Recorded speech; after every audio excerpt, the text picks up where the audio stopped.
You finally did it. You quit your job, your passive income covers your bills, and you are officially free. But then Monday morning hits, and you realize nobody cares.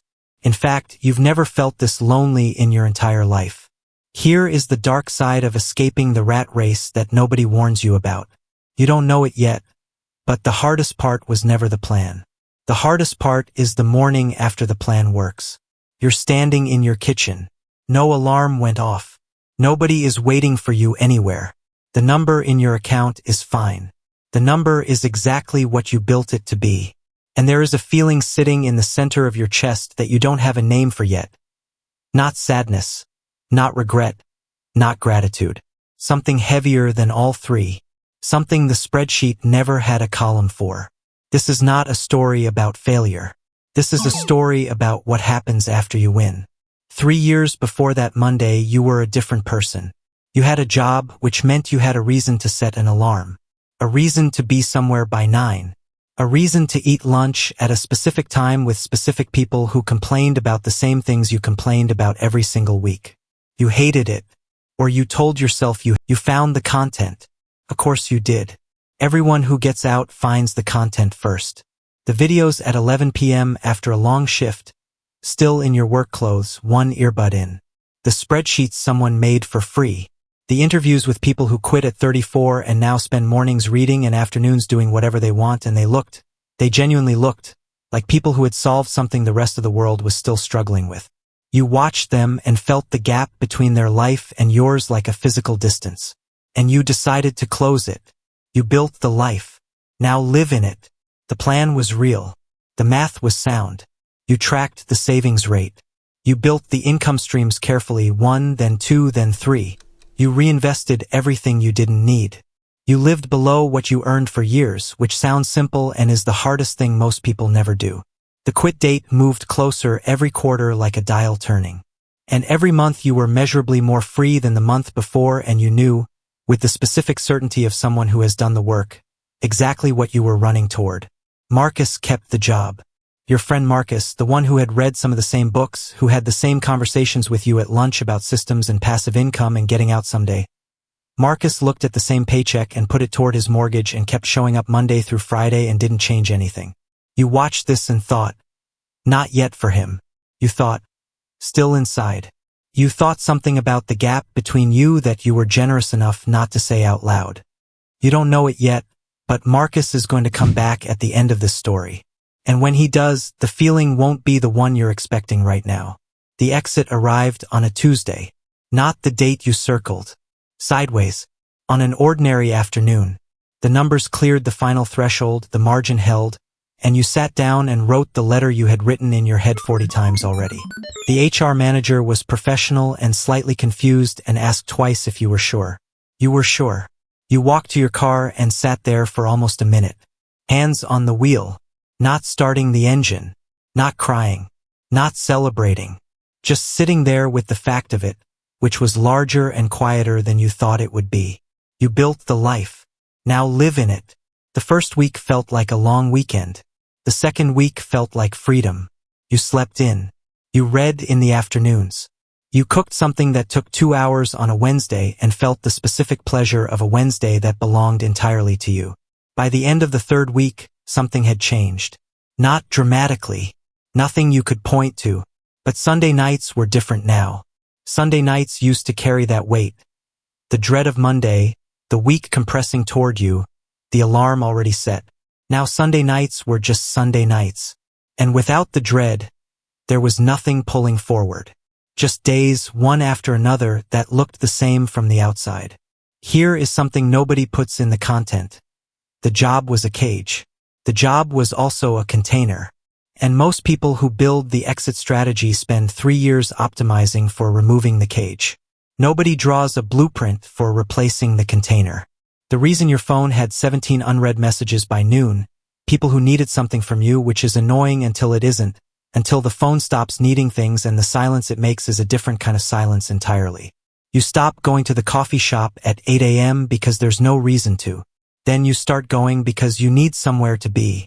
You take a longer route than necessary. You order something you don't particularly want and sit longer than you need to. You watch the people in their work clothes moving through the morning with direction, with somewhere to be, and you feel something that lasts about 4 seconds before you close it. Have you ever optimized hard for something, gotten exactly what you built for, and then stood inside it and felt the gap between what you imagined and what it actually was? Hold that feeling. It's the engine of this whole story. By month 4, the pattern is clear even if you won't name it yet. The days have a softness to them that should feel like peace and sometimes does. But the social architecture of your life, the one you didn't build intentionally because it was just there, embedded in the job, running in the background, that architecture is no longer running. The spontaneous lunch doesn't happen because nobody's schedule matches yours anymore. The group chat slows down because the group is still inside the thing you left and their days and your days no longer share a rhythm. You're on a different clock now. And different clocks, over time, create distance that has nothing to do with caring. A friend has a birthday dinner. Long table. 12 people. The question moves around the table the way it always does. What are you up to these days? Casual, social, the question that isn't really a question. When it reaches you, you say the thing you've practiced. Working on some projects, building some things, good flexibility right now. The person next to you nods and asks the next person. And you sit there at the long table and you notice, not for the first time but more clearly than before, that your answer doesn't have edges. Doesn't have a shape they can hold. Everyone else's answer has a place and a role and a problem they're solving. Yours has freedom. And freedom, it turns out, is very hard to make conversation with. Think about the last time you stayed inside something longer than you should have. Not because you had to, because leaving meant figuring out who you were without it. Write that answer somewhere. Come back to it. Here is a number. By 2024, somewhere between 4 and 8 million Americans identified as financially independent or early retired.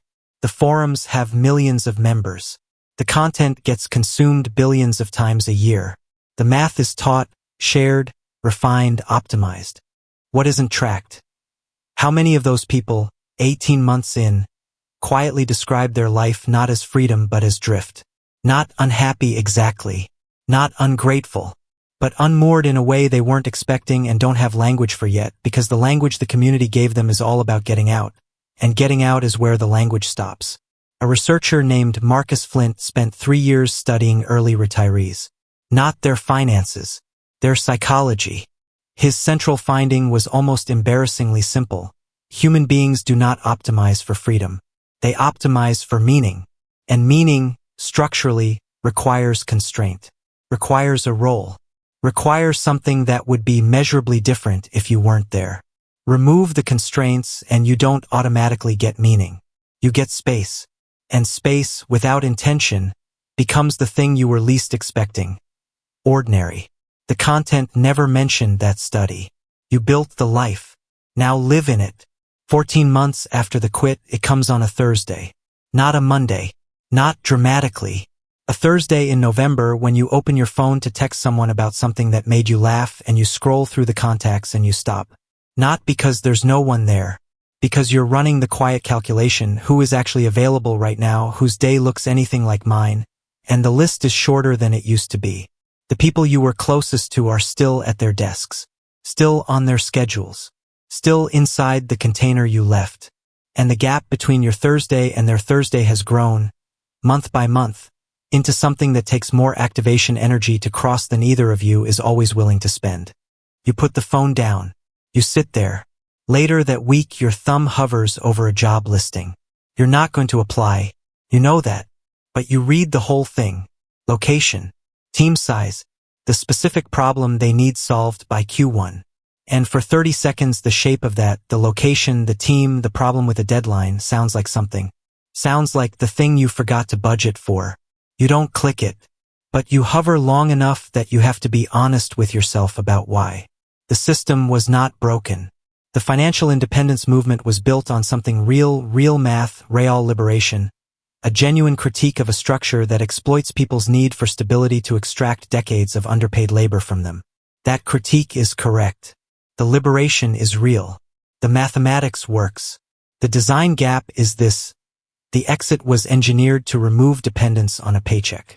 Nobody engineered what to put in the place of everything the paycheck was attached to, The belonging, the structure, the daily low-grade proof that you exist in relation to other people and that your existence is doing something they need. The 9 to 5 was the cage. The 9 to 5 was also the scaffolding. And when you removed the cage, the scaffolding came down with it. And now you're free in a structure that's open on all sides, which is everything you wanted, which is also its own specific kind of exposure. The quiet win arrives on a Wednesday. Not an announcement, not a moment, a decision.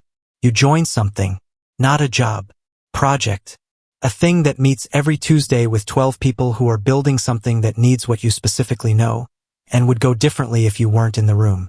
You don't post about it. You don't make it into content. You just go on Tuesday, and on the drive home the silence in the car is the other kind. The kind that doesn't ask anything. Marcus, it turns out, has been running a free financial literacy group out of his garage on Saturday mornings. Teaching people in their 20s how to read a balance sheet, how to start, how to not be where he was at 27. He's been doing it for a year. You know this because you finally asked him, after a long time of not asking, what he'd actually been up to. You built the life. Now live in it. Maybe you've already felt a version of this, not the financial independence specifically, but the shape of it. Something you worked toward for years, something that delivered exactly what it promised, and still left a gap you weren't expecting. Maybe you're inside something right now that you'd be afraid to leave, and you've been calling that fear financial, but it isn't only financial. Maybe this is the first time you've sat with the question of what the structure around you is actually giving you, separate from the money, separate from the status, just the structure itself and what you'd be without it. There is someone in your life right now who is planning the exit, doing the math, circling the date. You know who they are. Send them this. Not to talk them out of it, the exit might be exactly right. But because the conversation about what comes after is one the content almost never has. And that conversation is worth having before the Thursday in November. Before the phone goes face down. Before the thumb hovers. You built the life. Now live in it. The question nobody asked at the beginning, and the only question that matters at the end, is this: freedom from something is a destination. But freedom for something that requires a different kind of planning entirely. What are you free for? That question doesn't have a formula, doesn't have a forum, doesn't have a video at 11 p.m. with someone who already solved it smiling on the other side of the screen. It just has you, and the Tuesday that's coming, and the choice of what to do with the container once you've finally built it.